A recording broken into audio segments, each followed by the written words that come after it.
about a time when you had to give somebody bad news. Describe a situation where you had to deal with a difficult customer. How did you handle it and what did you do? Today, we're talking all about behavioral-based questions in an interview. Hi, I'm Michelle, and I help young job seekers prepare and nail their interview, even if they feel unqualified, so they can up-level their job and stop living paycheck to paycheck. If that's something that interests you, stay tuned. Let's get started.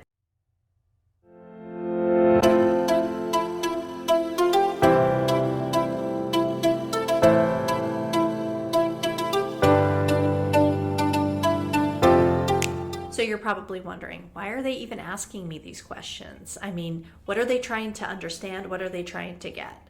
Well, I can tell you, they're trying to find out if you are able to handle difficult situations, delivering bad news with confidence and compassion, and trying to figure out if you're somebody that is going to be able to diffuse a situation or diffuse an issue with an angry client. They don't want to have to deal with that escalation themselves. Let's be honest. No manager really wants to do that. That's probably the hardest part of their job. The worst part of their day-to-day is calling back angry customers and listening to how terribly their employee handled that situation. So they're really trying to figure out, are you able to handle that? What kind of behaviors are good that you're showing that show that you can either know how to handle that situation or you're going to be able to learn it. So you really want to be very clear in how you communicate with the person when you're talking about these behavioral questions. They want to see solid communication, they want to see compassion, they want to see confidence, and they want to make sure that you're not somebody that's going to shy away from a difficult conversation if it has to be had. That's what they're looking for in these situations. So how do we even begin to answer these? First thing you want to do before you get to the interview process is start building a story bank. So you're going to want to have a bank of stories from situations that you've handled in the past that were successful, or maybe a situation where you got a customer compliment or the manager said you handled it very well. Or if this is your first time job, you want to start developing stories about, maybe you handled a situation in school in a specific manner, or you led a project and there was some conflict that you were able to take care of.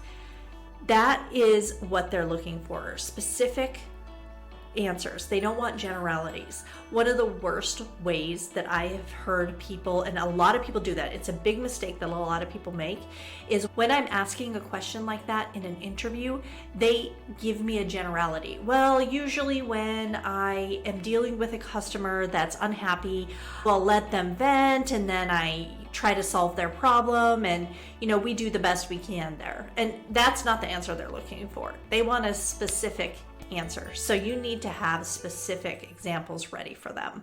And I recommend having a multitude of different stories in your story bank, because even if they ask you a question that maybe you're not quite prepared for, there's going to be a story in there that you can adapt to that situation. So that is one of the biggest things that you can do to prep yourself for these interviews. The other thing you want to do is make sure that you have a formula ready for those answers. So when you're in an interview, it's nerve-wracking, right? You're a little bit nervous, and when people are nervous, they tend to ramble a bit. And when you have a structure to your answer, it really keeps you on track, and it keeps the answer clear and concise. So that structure is what I call the SAR formula. It really comes from the STAR method, right? If you have seen other videos, you're probably seeing the STAR method. The STAR method is fine. It's very similar to what I'm going to be teaching you. However, it's got that extra step in there that I really feel is just highly unnecessary. You don't need it. So the STAR method is situation, task, action, result. You don't need task in there. The task is going to be obvious when you tell the story. So I don't want you to get that confused in your mind. Do situation, action, and result. So the situation is, okay, what happened? So was the person upset because something was supposed to be on sale that wasn't? Or, maybe they're upset because their car wasn't repaired on time, or they're upset because they got an email they weren't expecting. That's the situation. You're going to set that situation, and then you need to tell them the action that you took to resolve that.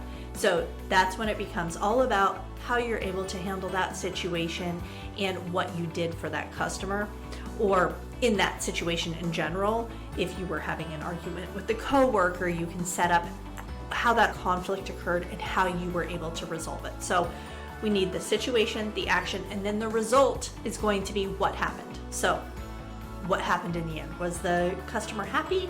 Did they go away feeling better? Did they thank you for your service? What was it? That is the best way that you can answer behavioral questions. For example, it's going to be something like, I was working in customer service at Target and I had a customer come up because they were upset they were overcharged for something. It was supposed to be on sale, but our system hadn't updated and she was charged full price. So she was really upset, and she was upset because she had to stand in that line for a long time. So when she got to the counter, she was already pretty heated. I let her go ahead and tell me, exactly what was going on. I apologized and explained to her, I'm sorry, our system hadn't updated, which is not anything that you should have to worry about. So I'm going to get it taken care of for you. And I went ahead and adjusted the price, and I had an extra $5 off coupon that I had behind the counter. I went ahead and put that on her ticket so that she was actually able to get it for even less expensive. And she was super appreciative, super happy, and she thanked me and left walking away with a smile on her face. So that is an example of a situation. She walked in, she was upset, and we overcharged her. The action, what you did. So you went ahead, you fixed the error, and you went above and beyond. You found a way to give her something that was within your control at the register. You didn't do anything that you shouldn't do. You gave her an extra coupon. She was super happy. That is the result. So that's how the structure of that story can go, and it can be used in any situation. It doesn't have to just be service industry. You can talk about a situation, maybe you had an argument with a coworker, or a coworker got upset with you. You can use that situation well. It's same story method. Situation, action, result is how you should always answer behavioral questions, and that will keep you on track. It will keep you feeling confident. You can practice those answers over and over and over again, which I highly recommend, especially if you're new to interviewing, that you look in the mirror and you answer those questions to yourself. You just keep saying it. And yeah, you might feel silly, but it's going to pay off in the end. If you also have a friend or family member that's willing to help you out with that, then you can have them ask you some questions and see if you can grab some stories from that. Another great way to find out some intel on what they're going to ask you is, if you know somebody that works there, ask them, what kind of questions did they ask you? What's the interview process like? What's it like working there? So you really have an idea. We're going to get into it more on how you research an employer to really make that solid first impression. That video is going to be done in a couple of weeks. If you're also looking for great questions to ask at the end of an interview, you can check out this video. If you're looking for videos on how to describe your greatest weakness or your biggest strength, I have videos on that too. I'll link the playlist right up here for you.